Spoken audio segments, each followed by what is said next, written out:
Market में मुसलसल खतरात और खदशात बढ़ रहे हैं कि कहीं पाकिस्तान श्रीलंका की तरह डिफॉल्ट तो नहीं कर जाएगा। वज़ीर ख़ज़ाना मिफ्ता इस्माइल की बार बार की यकीन दहानियों के बावजूद भी मार्केट का एतमाद बहाल नहीं हो रहा है। रुपया आज मजीद 3 रुपये गिरा और डॉलर के मुकाबले में 225 का हो गया है। और आज बैंक्स ने 245 रुपये तक जाकर एलसीज खोली हैं। कमर्शियल बैंक्स आमतौर पर करेंसी गिरने का रिस्क कवर करने के लिए अपना मार्जिन रखते हैं, मगर इस वक्त मार्केट में इतनी गैर यकीनी की सूरत हाल है कि 20-20 रुपये का मार्जिन रखा जा रहा है, जिससे मार्केट में मजीद पैनिक की सूरत हाल पैदा हो गई है कि रुपया आखिर कहाँ जाकर रुकेगा। मुल्क की मईशत आखिर डिफॉल्ट से कैसे बचेगी। आलमी रेटिंग एजेंसी मूडीज के बाद फिच ने भी पाकिस्तान का आउटलुक मनफी कर दिया है। बैरूनी फाइनेंसिंग और सियासी अदम इस्तेहकाम के खतरात बताए हैं। IMF ने शर्त लगाई है कि पाकिस्तान प्रोग्राम की बहाली से पहले दोस्त ममालिक से 4 अरब डॉलर्स का इंतजाम करे। दोस्त ममालिक की तरफ से अब तक इस हवाले से कोई बयान सामने नहीं आया है, इसलिए भी मार्केट्स में गैर यकीनी और अदम इस्तेहकाम है। हालांकि वज़ीर ख़ज़ाना मिफ्ता इस्माइल बार बार यकीन दहानी करा रहे हैं कि दोस्त ममालिक से फंडिंग का इंतजाम हो गया है।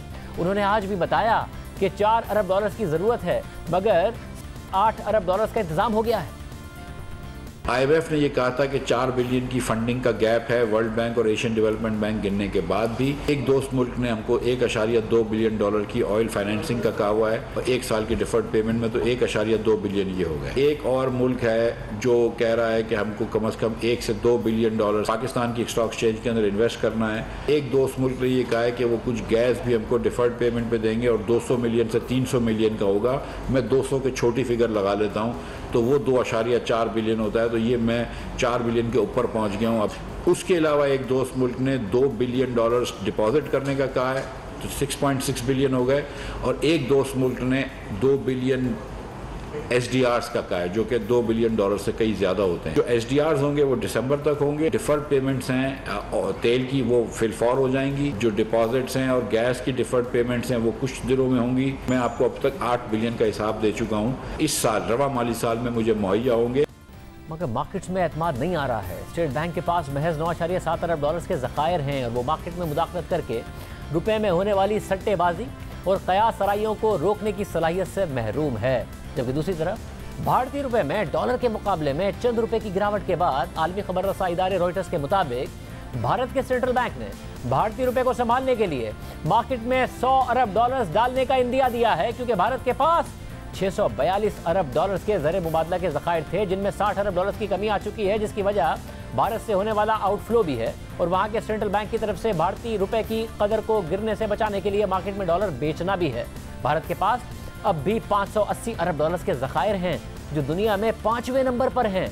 इसलिए वहाँ के सेंट्रल बैंक के पास भारतीय रुपए की कदर को संभालने के लिए मुदाखलत की सलाहियत मौजूद है और वो 100 अरब डॉलर्स तक मार्केट में बेचने का इंदिया दे रहा है, ताकि भारतीय रुपए की कदर में अदम इस्तेहकाम ना आए और कयास आराइयाँ ना हो।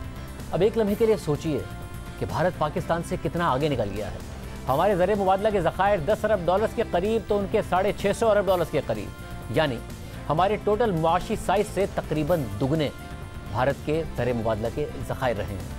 इसमें से 100 अरब डॉलर्स भारत अपने करेंसी बचाने के लिए मार्केट में डालने को तैयार है और ये 100 अरब डॉलर्स पाकिस्तान के तकरीबन 30 साल के तरक्याती बजट के बराबर है, तकरीबन 15 साल के दिफाई बजट के बराबर है, हमारी टोटल मईशत के तकरीबन 30% के बराबर है, हमारी 3.25 साल की बरामदात के बराबर है। मगर पाकिस्तान में रुपया संभालने के लिए स्टेट बैंक के पास ज़खायर ही नहीं है और दूसरा पाकिस्तान IMF के प्रोग्राम में है। दूसरी तरफ वज़ीर ख़ज़ाना मिफ्ता इस्माइल ने दावा किया कि जुलाई के 18 दिन में हमारी दरामदात नीचे आई हैं और सिर्फ 2.6 अरब डॉलर्स रही हैं। इसलिए इस माह 5.5 से 6.25 अरब डॉलर्स की दरामदात होंगी और करंट अकाउंट खसारा भी काबू में होगा। मगर इस बात से भी एतमाद बहाल नहीं हुआ है। क्यों रुपया गिर रहा है, इस सारी सूरत हाल पर बात करेंगे। हमारे साथ chairman exchange companies association of Pakistan Malik Bostan साहब मौजूद है। बोस्तान साहब बहुत शुक्रिया। बोस्तान साहब, क्या वजह है, हुकूमत बार बार यकीन दहानी करा रही है मगर चीज़ें कंट्रोल में नहीं आ रही हैं, रुपया मुसलसल गिरे जा रहा है, क्या पैनिक है, पैनिक में लोग बाय कर रहे हैं? ये ज़िमनी इलेक्शन ने ऐसा अपसेट किया है कि पूरी हुकूमत, सियासत और मैशत को भी अपसेट कर दिया है। और ये जो आप कह रहे हैं इसमें बिल्कुल बात ये सही है कि इस वक्त इम्पोर्टर ने फॉरवर्ड में बहुत ज़्यादा बुकिंग की हुई है, अब वो मिच्योर हो चुकी हैं और हुकूमत ने के बाद इतने डॉलर नहीं हैं जितने कि इम्पोर्ट बिल जो है ड्यू हो गए हैं। तो अब इसी वजह से बैंकों में डिमांड दिन ब दिन बढ़ती जा रही है। तो अभी हुकूमत को जो सबसे बड़ा मतलब एक तो सियासी अदम इस्तेकाम है जिसकी मैशत को भी दो चार कर दिया। और मैं समझता हूँ मैशत का दरवाज़ा सियासत होता है, और सियासत अगर डेड लॉक आ जाए तो फिर उसी तरह ही होता है जिस तरह हमारे पाकिस्तान के साथ हुआ। तभी मैं क्या पूरी कौम अपने लीडरों से रिक्वेस्ट करती है कि लड़ाई के बजाय रहनुमाई करें, सर सियासी डेड लॉक को तोड़ें और आपस में सर जोड़ें, तो तभी पाकिस्तान की बेहतरी हो सकती है। अगर इसी तरह जिद पे खड़े रहे और सियासी डायलॉग शुरू नहीं किए तो पाकिस्तान को ख़तरे में मैशत को डाल देंगे।